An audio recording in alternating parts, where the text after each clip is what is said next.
Cusco, Peru. October 12, 2025. It was 5:17 in the morning when the first rays of the sun barely touched the sacred mountains of the Andes. The fog descended slowly through the valleys, and the crowing of the cocks mingled with the murmur of the rivers that still preserved the cold of the night. In a small adobe house, built on the edge of a cliff, a 7-year-old boy slammed his eyes open, as if he had been awakened from another world. His name was Gabriel Tito, and that morning, in his own words, God had shown him the day when everything will stop. His mother, Teresa, thought it was just another one of her nightmares. From the age of 5, Gabriel spoke in his sleep with a clarity that frightened even the priests of the village. He claimed to hear voices that did not come from this world, and he often woke up crying, repeating names of places he had never visited. But that morning was different. When Teresa hugged him, the boy trembled, and his voice sounded older than his body. "It wasn't a dream, Mom," she whispered. "I saw everything. I saw how the sky opened, how the earth screamed, and how the silence became louder than any sound." Over the next few minutes, Gabriel described a scene his mother would never forget. He said he was taken to the edge of the light, where an immense being, faceless, but full of eyes, showed him a sequence of events that had not yet occurred. In that place, time did not exist, the clocks floated motionlessly, and human souls appeared suspended, as if waiting to be called by name. "He told me that soon everyone will hear the same voice," the boy explained. "A voice that does not come from heaven or earth, but from memory. That will be the sign that the judgment has begun." Teresa tried to calm him down, but something in the boy's gaze left her paralyzed. His pupils reflected a metallic glow, as if inside his eyes there was a light that did not belong to this world. Gabriel did not cry. He spoke with the serenity of one who has seen the end and has returned to tell the tale. In the following days, the little boy began to change. His voice grew deeper as night fell, and his presence altered the clocks in the house. They all stopped at 3:33, the exact same time he claimed to have left the body during his vision. The priest of the town, Father Lucero, was called urgently. Seeing him, the boy greeted him respectfully, but said something that made the man of faith recoil in terror. "Father, you were there too, among those who asked for more time." Lucero, moved, listened to him in silence. Gabriel recounted how, in his vision, millions of people knelt under a sky divided into two lights, one golden and one black. He said that men and women were not judged by what they had done, but by what they had forgotten: love, compassion, and the memory of the soul. "I saw entire cities covered in a gray mist," the boy continued. "Buildings were bending, machines were turning off, and clocks stopped counting. But the saddest thing was the silence. No one was screaming, because everyone knew there was no one to call anymore."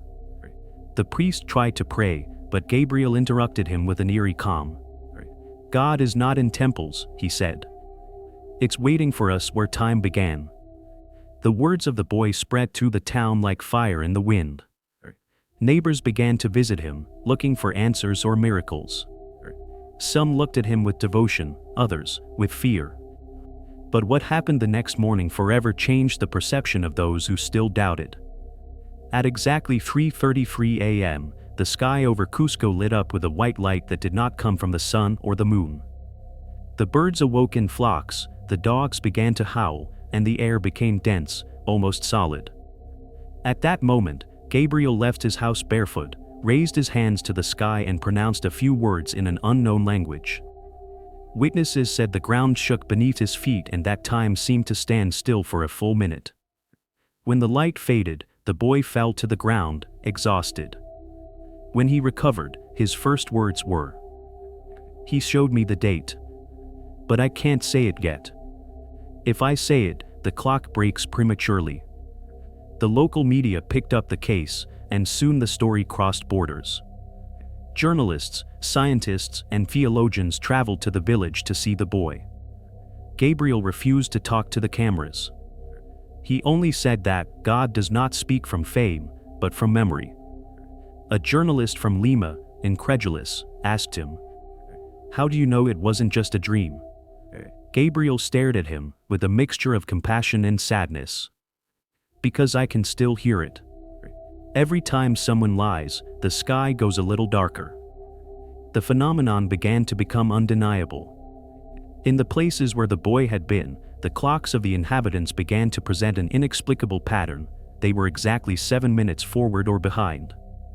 Specialists from the University of Arequipa analyzed the magnetic waves of the area and discovered pulses that coincided with a frequency of 7 Hz, a figure associated with the rhythm of human brain waves in a state of deep meditation. Gabriel explained that this frequency was no coincidence. "It's the Earth's breath. When the judgment comes, we will all breathe at the same time." Scientists tried to discredit it, but they were soon overwhelmed by the facts. Observation satellites detected a luminous anomaly over the Peruvian highlands. It was not a storm, nor an atmospheric phenomenon. It was a gigantic sphere of static energy, visible only during the early morning. The peasants began to call it the Eye of God. At that point, even the church was divided. Some priests considered it a sign of the end times. Others claimed that the boy was a chosen one, a witness to the new dawn. But Gabriel didn't seem interested in any human interpretation. He often spent hours staring at the horizon, muttering that the earth is remembering its promise. One night, when his mother found him awake, he was writing something with charcoal on the wall. They were circular symbols, like clocks, with small lines that turned inward. "What's that, son?" "The clock of souls," he replied without looking up. "When all the circles close, time will stand still and he will speak." That same night, according to several witnesses, a deep, vibrant voice echoed over the Andean valleys. It did not come from any loudspeaker or any identifiable source. It was a sound that seemed to come from within each person. Many knelt crying, others fell unconscious. Gabriel stood motionless, staring at the sky, his eyes reflecting the same white light that had appeared days before. "He's calling," she said in a trembling voice. But no one wants to listen. Since then, the world's clocks have begun to behave erratically. Cities that once marked the time with atomic precision now report inexplicable variations. October 12, 2025 was repeated 3 times in global time records. No one knows if it was a mistake or a warning. And while scientists search for answers, the boy from Cusco keeps repeating the same thing. There will be no fire. There will be no thunder. Judgment will not be punishment, it will be memory. God will not judge what we did, but what we forgot. No one has managed to get him to reveal the date he saw in his vision. Only one sentence was engraved on the walls of his room, written with his own hand. When the clocks strike the same silence, the judgment will begin. 2 weeks after that dawn in Cusco, the whole world began to feel the echo of the boy's words. On October 26, 2025, at 3:33 a.m. Universal Time, a simultaneous electromagnetic disturbance was recorded on 5 continents. The communication satellites were turned off for exactly 7 seconds, and when they were turned back on, all the digital clocks on the planet showed the same time, regardless of the time zone. Astronomical observatories reported that during those seconds Earth's magnetic pulse had synchronized with a frequency of 7.0 Hz, the same brain pattern that scientists had detected in Gabriel. On internet forums, thousands of users began to write strange messages. Many claimed to have seen a white flash behind the eyes, a kind of inner call. Others said they heard a voice that didn't use words, just a vibration that said something like, "Remember who you were before time."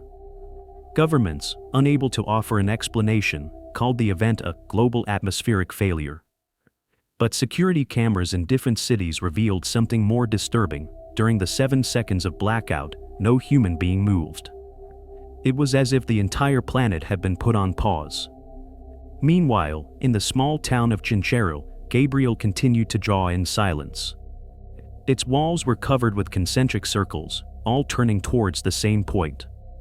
Experts who visited the house noticed that the symbols matched ancient star maps of southern Egypt and Sumerian culture, which depicted the moment of the divine scales, the day when the heavens would weigh down the soul of the world. Father Lucero, who had begun to record every word of the boy, confessed that the nights had become unbearable. "When he sleeps, the air vibrates," he said. "It's as if the mountain breathes in the same rhythm as his chest." At one of these vigils, the priest clearly heard a voice coming from outside. "She was not human," said. "The clock is being counted backwards. The days that remain have already been lived."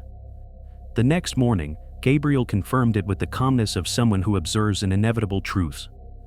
"Father, time is bending. God is bringing the extremes closer together so that they touch." The ecclesiastical authorities ordered him to be transferred to Lima for medical evaluations. However, during the journey, the vehicle mysteriously stopped on the road. The passengers' clocks froze, the engines went out, and on the horizon appeared a luminous figure walking through the fog. Witnesses described a faceless body of light of human proportions. Gabriel got out of the car, walked towards the figure and fell to his knees.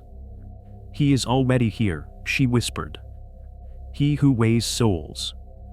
When the vision faded, the engines restarted on their own. No one spoke for the rest of the trip.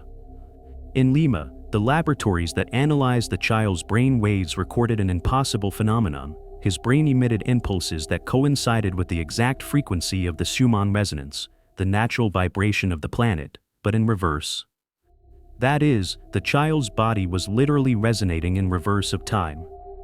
One of the investigators, Dr. Villavicencio, wrote in his confidential report, "This child does not predict the future.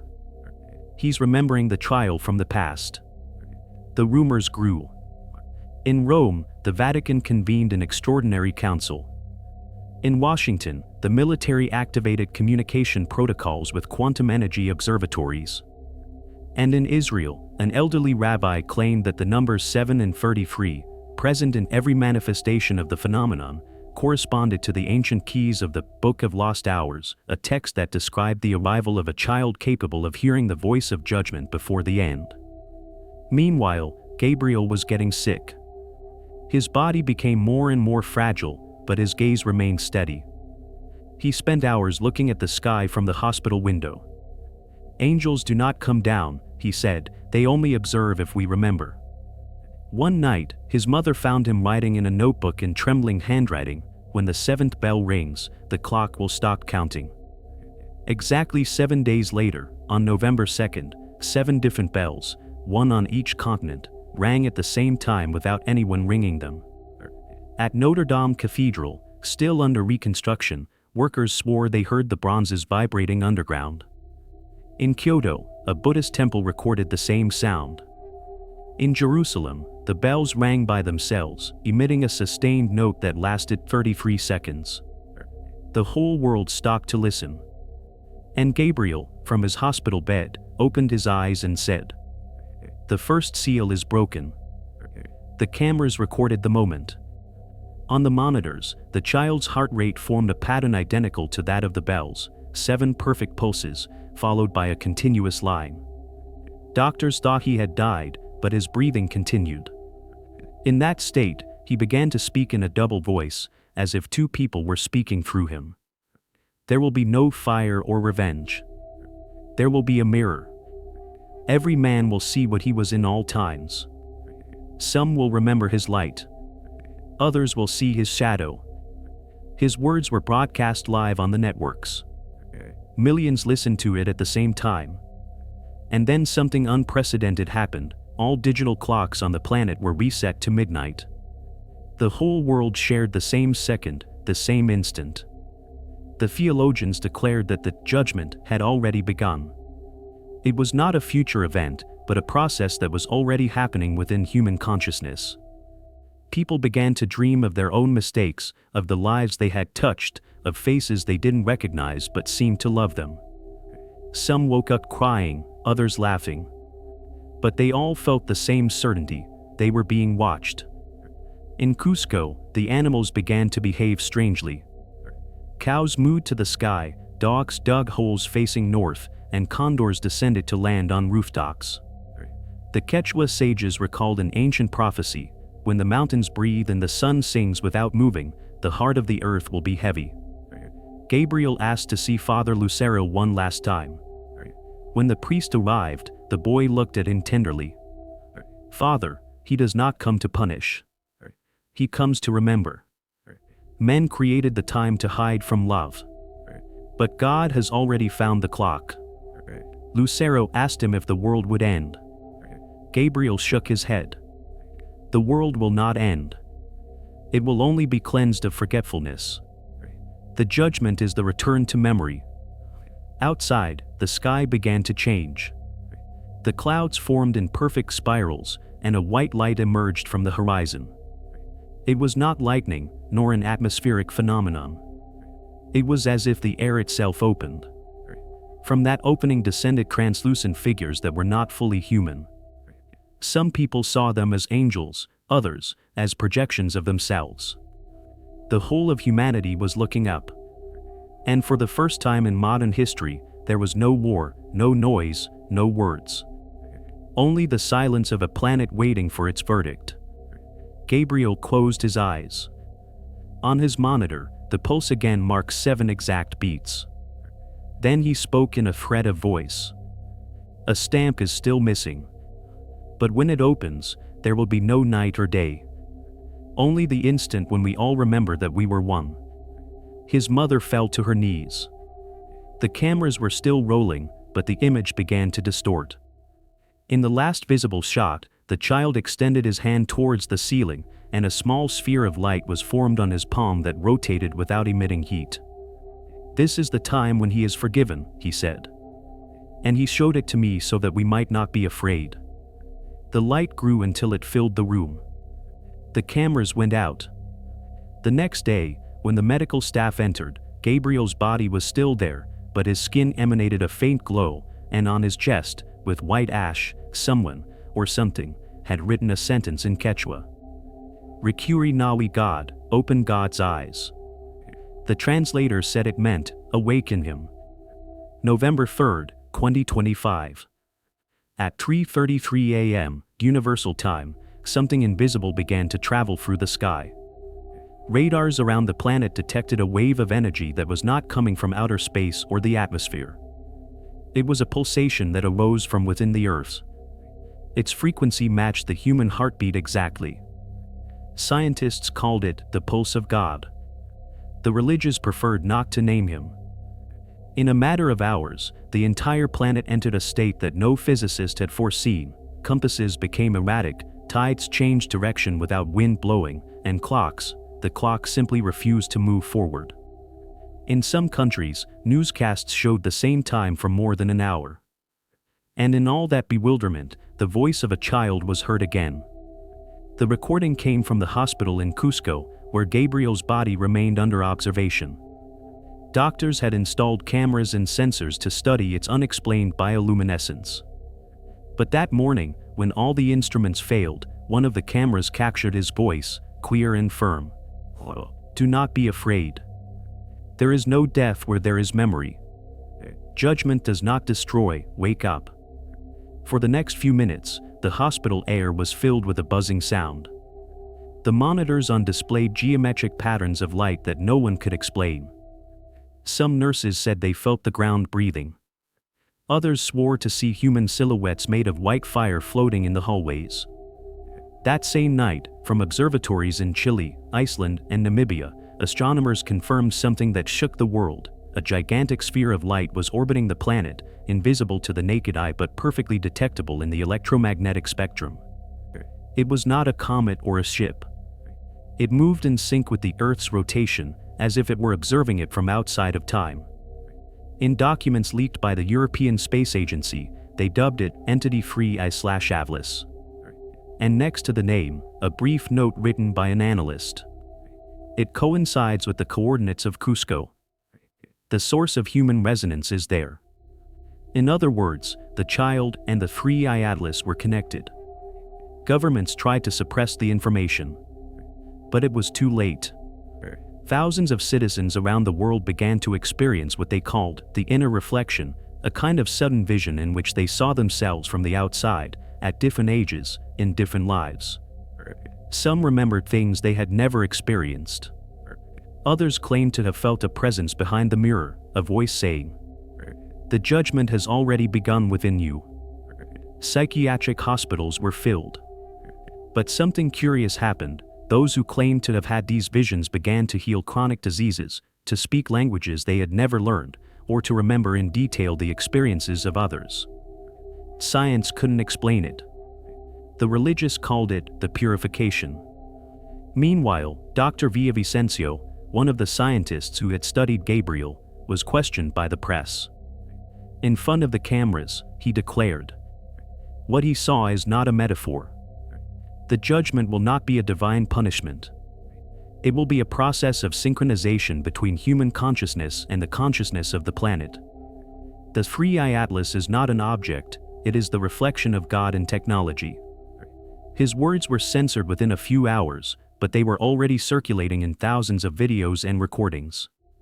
In underground forums, people began to share the same image, a clock without numbers, with a single hand turning backwards, and in the center, a word written in Latin, Memoria Dei. That image went viral.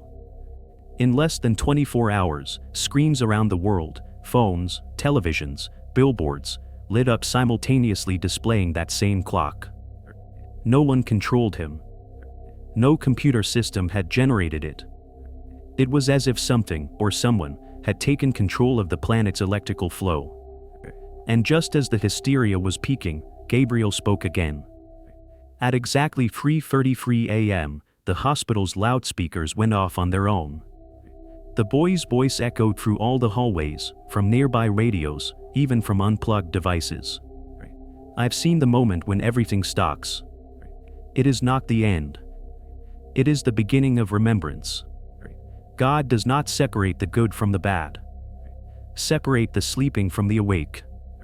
In NASA labs, recordings of the event showed a chilling detail. Each word of the child generated a magnetic pulse identical to that of the Free Eye/Atlas sphere.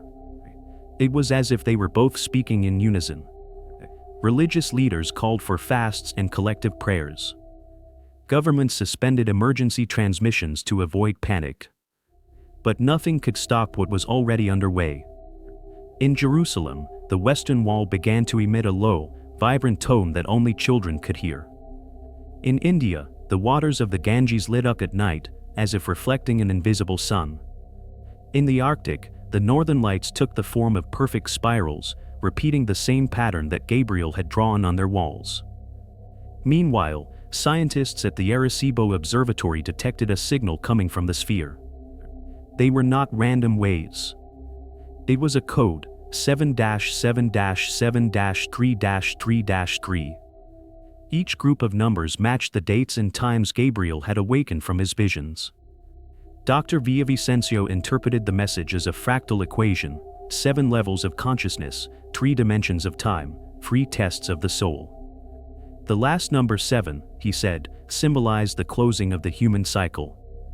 On November 7th, the Atlas sphere stopped orbiting. It stalked right over South America. Thousands of people took to the streets looking up at the sky. The air became thick, the birds stopped flying, and the shadows disappeared completely. Absolute silence covered everything. And then, everyone saw it. A gigantic figure, formed by golden light, was projected on the sky of the Andes. It had no face or definite shape, but it radiated a presence that no eye could sustain without tears. The cameras failed. The devices shut down. But the voice, a deep, inhuman, impossible voice, resounded in the heart of every living person. "I didn't come to destroy. I came to show them what they did with my time." People fell to their knees. Some cried, others laughed. And in the midst of that crowd, Gabriel's body slowly rose from his bed, although there was no breathing, no pulse. His mother shouted his name, but he didn't answer. Blue light enveloped his body, and the machines began to work in reverse. The electrocardiogram showed the beat before the heart moved. The priest Lucero, who was present, later wrote in his diary, "I saw how the child became a shadow of fire. In his eyes there was no fear, only compassion. When he spoke, his voice was not his own. Humanity has already been judged, he said. The verdict is not punishment, it is memory. Each one will see again the moment in which he decided to forget. The Atlas sphere, suspended above the sky, slowly began to open, revealing an interior full of movement. Thousands of fragments of light ascended and descended like liberated souls. On quantum screens in labs, the phenomenon was described as a temporary reversal of collective consciousness, millions of human minds sharing the same thought at the same time. In those minutes, everyone on Earth felt something, an echo, an inner voice, an understanding that could not be translated into words. Some called it the presence. Others, the meeting. And then, Gabriel's voice was heard again for the last time. The clock stops for those who are still looking outside. But for those who remember, time has just begun. The sphere closed. The sky returned to its normal color. The clocks began to move again, but nothing was the same anymore. The following weeks were confusing.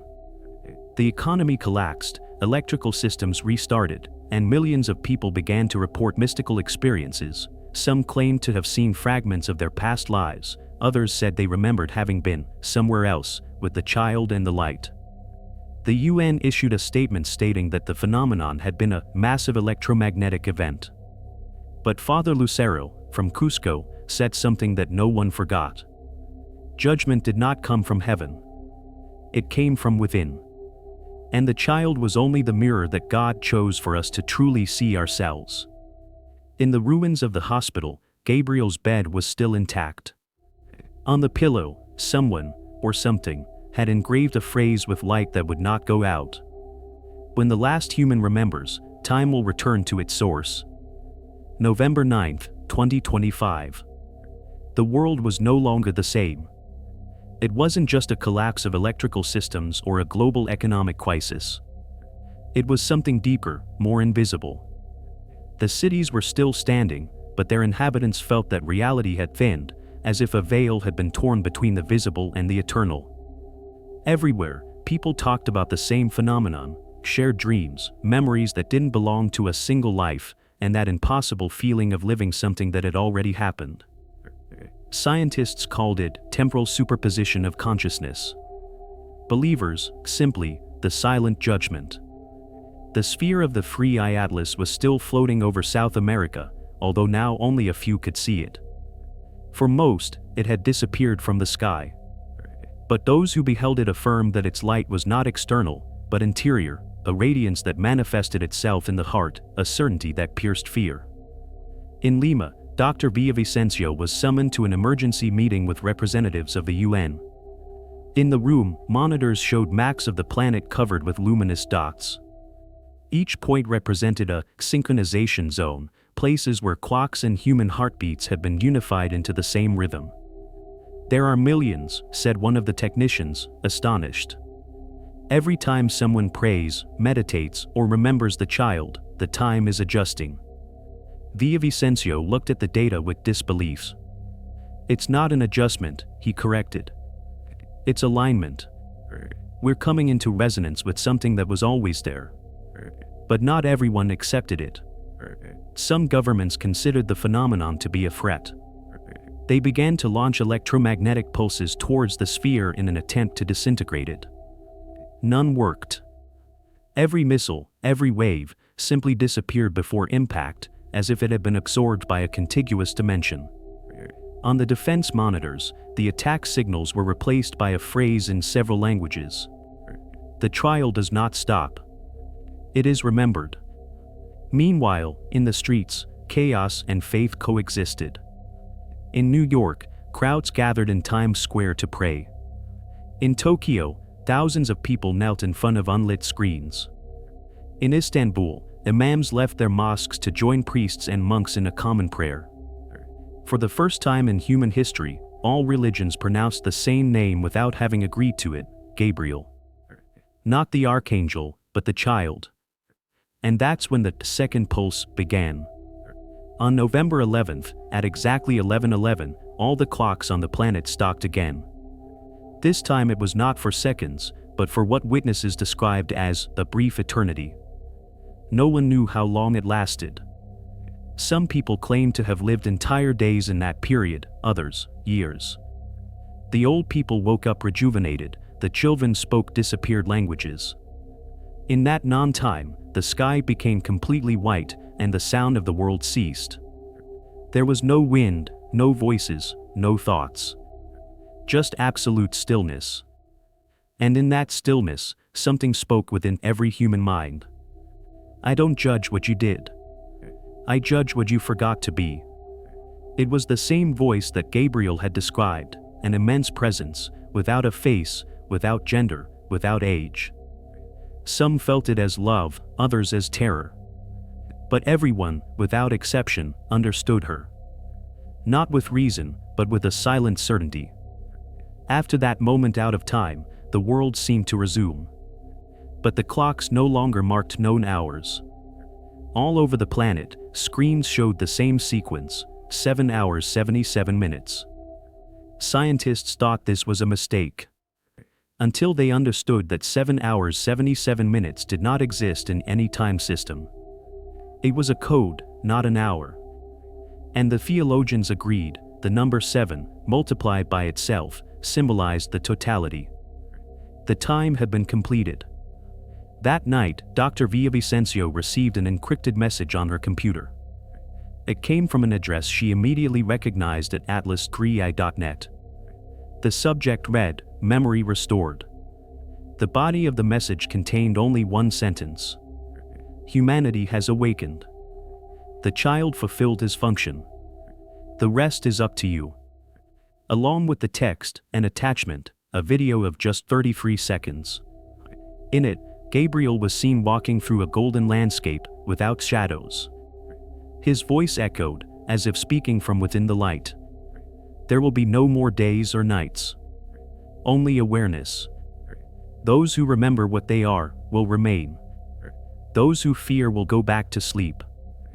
The video ended with the same image that had appeared months earlier over the Andes, the circular clock symbol with a dot in the center. But now, the point shone with an unbearable intensity. Villavicencio understood what it meant. The judgment date the boy had seen was not a day on the calendar. It was a state of consciousness. The instant when humanity would stop measuring time and begin to feel it. In the streets, the testimonies multiplied. People claimed to have seen younger versions of themselves, or deceased relatives smiling at them from the crowd. Psychologists called it collective post-judgment delirium. But security camera records showed transparent human figures walking among people, reflected only by light. In Cusco, Father Lucero organized a vigil in front of the hospital where it all began. Thousands came from different countries. Some carried candles, others stocked watches. At midnight, the crowd began singing a tune that no one knew, but everyone knew. It was the same chant that the monitors had recorded when Gabriel spoke in his sleep, a sequence of notes in 7/4, identical to the rhythm of the planet's brain waves. Suddenly, the ground vibrated. A glow emerged from the mountains, illuminating the entire valley. The stars disappeared, as if they had merged into a single point of light. And a voice, not human, but infinitely close, uttered words that resounded in every heart present. The trial does not end.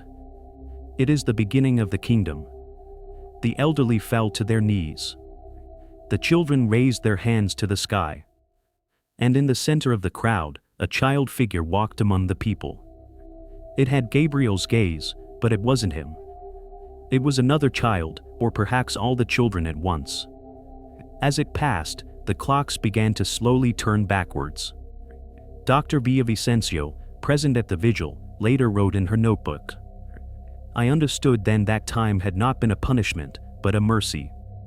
A space where we can learn to remember God." At 3:33, a last wave of light swept across the planet. The satellites showed that the Atlas sphere was slowly disintegrating, leaving behind a luminous trail that surrounded the Earth like a new atmosphere. NASA confirmed that this energy did not come from the sun or any known cosmic source. It was biological energy, emitted from millions of human hearts at the same time. In the hours that followed, governments lost all control. The coins disappeared. The markets emptied. Borders ceased to make sense. People began to gather spontaneously in open spaces, guided by an inexplicable intuition. In those places, the air seemed denser, and the clocks, they just stopped. "We're going back to the beginning," said an anonymous voice broadcast over the radio. "Time was only God's skin. Now it's our turn to look him in the eye." The Vatican, in its last statement before the total blackout, acknowledged that the ancient texts had been misinterpreted. The Last Judgment, the Pope declared, is not the end of the world. It is the end of our blindness. The historical record stopped there. There was no more news, no broadcasts, no official reports. But in the months that followed, the still operational automatic satellites picked up the impossible, an Earth surrounded by a luminous ring pulsating at exactly 7-second intervals. Each pulse corresponded to a frequency emission that the scientists decoded as a single infinitely repeated word: remember. December 21, 2025. The entire planet was silent. There were no wars, no governments, no borders. Satellites, once surveillance instruments, orbited aimlessly, reflecting the light of a new dawn. From space, the Earth was no longer blue. She was white, as if a luminous mist covered its surface. The last astronauts in orbit described the feeling of looking at a living being, not a world. "It beats," said one, as if it were breathing. No one knew how the transformation began. Simply, time ceased to be a linear flow. The days were no longer distinguishable from the nights. The stations were dissolved. People spoke of a perpetual hour, a kind of soft eternity where the past and the future touched. Humanity had entered into what the mystics called divine memory. In Cusco, Father Lucero was found alive in the rubble of the hospital. He hadn't eaten or drunk for weeks, but his body showed no signs of exhaustion. In his hand, he held a notebook covered in symbols. On the first page, a single sentence. The trial was not a day. It was a revelation. Around him, the valley shone with a light that did not come from the sun. Dozens of people gathered around him, in silence, as if waiting for a signal. The priest looked up and saw something that brought him to his knees, a figure of a child, made of pure light, walking towards him. It was not flesh or shadow, but a living consciousness. "Is that you, Gabriel?" she asked with tears in her eyes. The boy smiled. "There are no more names, Father. We are all the voice that spoke through me." Lucifer felt the earth vibrate beneath his feet. Around him, the mountains breathed, and the air was filled with a song that came from no mouth. It was a chorus of millions of souls uttering the same word, "I remember." In that instant, he understood what the boy had tried to say from the beginning. Judgment was neither punishment nor reward. It was the restoration of consciousness. The return to the original source. An event that did not occur in time, but at the end of time. Each soul was being shown itself. Each life, reabsorbed by the great heart that had created it. Survivors around the world began to experience the same thing. Some relived every moment of their existence in a single flash. Others saw their loved ones, even those they had lost centuries ago. Not as ghosts, but as pure presences that said, "Everything I experienced was just a class." Now the understanding begins. Scientists, unable to record the phenomenon, abandoned the laboratories. There were no more laws to measure, no equations to solve.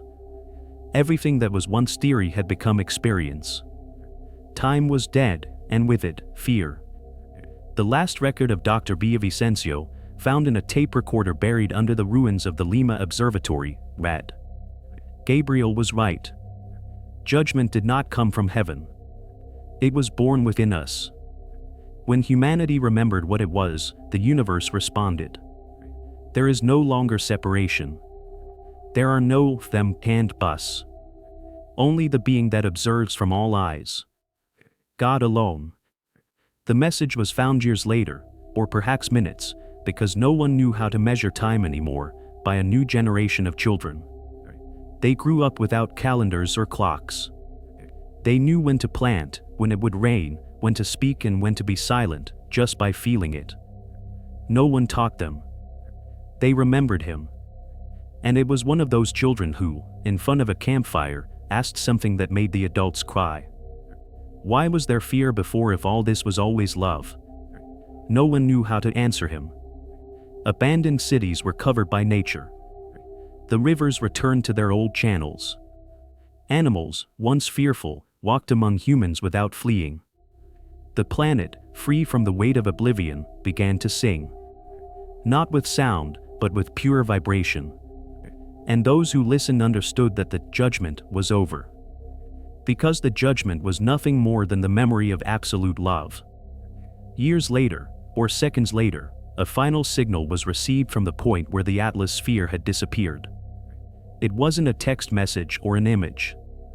It was a frequency, identical to the human heartbeat, that transmitted a single sentence, translated into all the languages of the earth. Time served its purpose. God has awakened within man. The echo spread for days. Then, silence. But not an empty silence, but one full of meaning. A silence that contained all the answers that humanity had sought since its origin. Father Lucero, before fading into the light, wrote his last words. The boy from Cusco did not bring the end of the world. He brought the beginning of eternity. Humanity was not judged. She was remembered. And in that memory, God saw his own face again. After that, the earth stopped spinning. Not because he stopped, but because he no longer needed to move. Everything was in balance. Everything was the present. Weeks later, in what remained of the quantum network, an anonymous file began to circulate. Its title, Gabriel_ultimomessage.mp3. It was the boy's voice. His tone was soft, but firm, as if he were speaking directly to every person who listened to him. If you're hearing this, it means you still believe in time. Fear not. Judgment is not punishment. It is the moment when each soul sees what he did with the life he received. When that moment comes, don't run. Don't hide. Just remember. Remember who you were before the fear. Remember that you were loved even when you forgot to love. Remember that eternity is not in heaven or hell, it is in the instant you decide to open your eyes. Then, a silence. And just before the end of the recording, one last sentence, whispered like a secret that pierces the soul. The trial is not coming.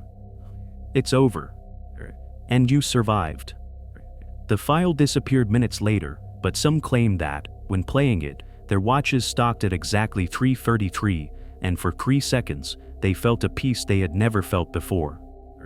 No one could explain how a 7-year-old boy could trigger such a profound transformation. Perhaps it was a channel, a messenger, or perhaps it was the very consciousness of humanity speaking to itself through it. But one thing is certain, from that day on, the story stopped being told in years and began to be written in memories. And every time you look at the clock and see 3:33, it's no coincidence. It is an invitation. A call. A reminder that the judgment was not the end, but the moment when God breathed inside you again. Tell us what you feel the judgment means, if you believe that time can really end, or if, like Gabriel, you too have felt that something, or someone, is watching you from within. Subscribe so you don't miss the channel's next stories. What's next? It has already begun.